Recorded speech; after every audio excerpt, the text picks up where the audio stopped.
আসসালামু আলাইকুম। পবিত্র ঈদুল আজহার শুভেচ্ছা জানিয়ে শুরু করছি আমার আজকের নতুন ব্লগ। আশা করছি যে যেখানেই আছেন এবং যে অবস্থাতেই আছেন খুবই ভালো আছেন এবং সুস্থ আছেন। আলহামদুলিল্লাহ আমরাও বেশ ভালো আছি এবং সুস্থ আছি। এটা হচ্ছে পবিত্র ঈদুল আজহা উপলক্ষে আমার ছোট্টখাটো একটা ব্লগ।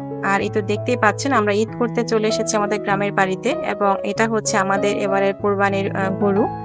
তো ফারিনের বাবা আবার গরুটাকে আনার পরে বেশ সেবা যত্ন করছে। এখানে কিন্তু আমাদের যে আলম বাদশা মামা তিনি আগে গরুর জন্য ঘাস কেটে রেখেছিলেন।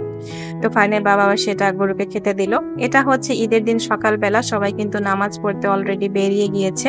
আর এই সুযোগে আমি হচ্ছে আমার যে বেডটা একটু পরিষ্কার করে নিলাম। দেখা যায় কি যেহেতু আমরা সবসময় বাড়ির বাইরেই থাকি, তো এই রুমগুলো আসলে তালা বন্ধ অবস্থাতেই থাকে। যখন আমরা আসি ঠিক তার আগ মুহূর্তে আমার শাশুড়ি আমার লোকজনকে দিয়ে এগুলো পরিষ্কার করিয়ে রাখেন। তো দেখতেই পাচ্ছেন ফার্নিচারের অবস্থা কিন্তু একদমই খারাপ, একদম ধুলো জমে গিয়েছে। তো যখন আসি টুকটাক হালকা পাতলা একটুখানি করে চেষ্টা করি পরিষ্কার করার।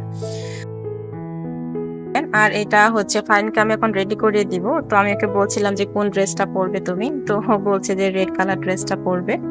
তো আসলে আপনাদের আগেই বলে রাখি আজকের ব্লগ আপলোড করব বা ঈদের কোনো ব্লগ আপলোড দেব এ ধরনের কোনো প্ল্যানিং কিন্তু আমার আগে থেকে ছিল না।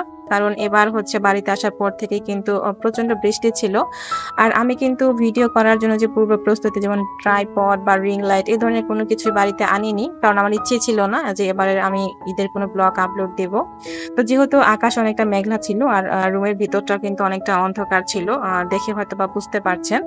তো এই জন্যই আসলে আমি তেমন কোনো ভিডিও ক্লিপ রাখিনি। তো টুকটাক যতটুকু রেখেছি ততটুকু দিয়ে ঢাকায় ব্যাক করার পরে মনে হলো একটা অ্যাট লিস্ট ছোটখাটো হলেও একটা ব্লগ আপলোড দেই। এর মধ্যে কিন্তু সবাই ঈদের জামাত শেষ করে বাড়ি চলে এসেছেন। আর এখানে হচ্ছে আমার শ্বশুর বাবা গরুটাকে এখানে নিয়ে এসেছেন। আমাদের পুকুর পাড়েই হচ্ছে গরু কোরবানি করা হবে।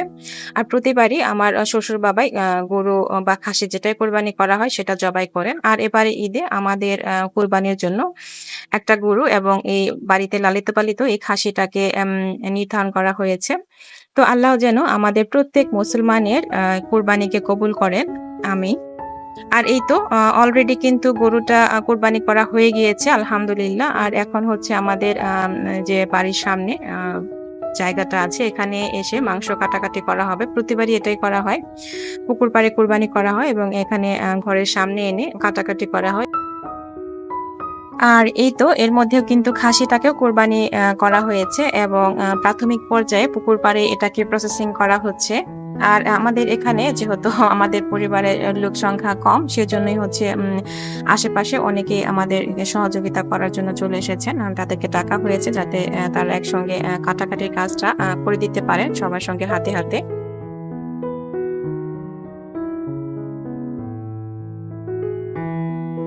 এদিকে হচ্ছে অলরেডি রান্না বান্না শুরু হয়ে গিয়েছে। এখানে হচ্ছে আমার শাশুড়ি মা আমাদের বাড়ির উঠোনে যে মাটির চুলো আছে সেখানে হচ্ছে গরুর মাংস রান্না বসিয়ে দিয়েছেন, কোরবানির মাংস। আর যখন দেখা যায় বেশি পরিমাণ রান্না বান্না করা হয় তখন আমাদের বাড়ির উঠোনে এই চুলোগুলোতে রান্না করা হয়।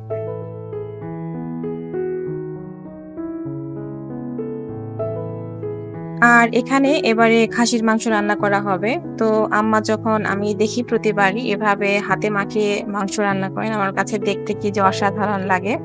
দেখেই মনে হয় অনেক বেশি টেস্টি হবে খেতে। আলহামদুলিল্লাহ খেতেও কিন্তু অনেক বেশি সুস্বাদু হয়েছিল। আর মাখানো দেখে আমার তো আবারও জিভে জল চলে আসছিল, মনে হচ্ছিল যে আরেকবার খেতে পারলে এই রান্নাটা অনেক বেশি ভালো হতো। তো যাই হোক আজকের ব্লগটি আপনাদের কাছে কেমন লেগেছে অবশ্যই কমেন্টের মাধ্যমে জানাতে পারেন। কমেন্ট বক্স কিন্তু অবশ্যই খোলা রয়েছে আপনাদের প্রত্যেকের জন্য। আর ভিডিওটি ভালো লেগে গেলে অবশ্যই একটি লাইক দিতে ভুলবেন না। এটা হচ্ছে বিকেল বেলা, এতক্ষণ যারা কোরবানির কাজে আমাদেরকে সহযোগিতা করেছেন তাদেরকে এখানে খাওয়া দাওয়ার ব্যবস্থা করা হয়েছে। আর এটা হচ্ছে ঈদের একদিন পর আমার বাবার বাড়িতে আমি চলে এসেছি। আর একদমই কিন্তু ঈদের রাত থেকেই একদমই ঝমঝম বৃষ্টি শুরু হয়ে গিয়েছে। আর কি যে ভালো লাগছিল বৃষ্টির এই রিমিঝিমি শব্দ। তো আমি চলে এসেছি যেহেতু আমার বাবার বাড়িতে, মনটা কিন্তু আরো একটু ভালো।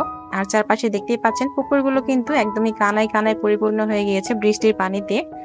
আর বৃষ্টির অঝোর ধারার অপরূপ সৌন্দর্য দেখতে দেখতে কিন্তু আমি একদমই মুগ্ধ। আর এই মুগ্ধতা নিয়ে আজকের ব্লগ থেকে বিদায় নিয়ে নিচ্ছি। যে যেখানেই থাকুন ভালো থাকুন এবং সুস্থ থাকুন।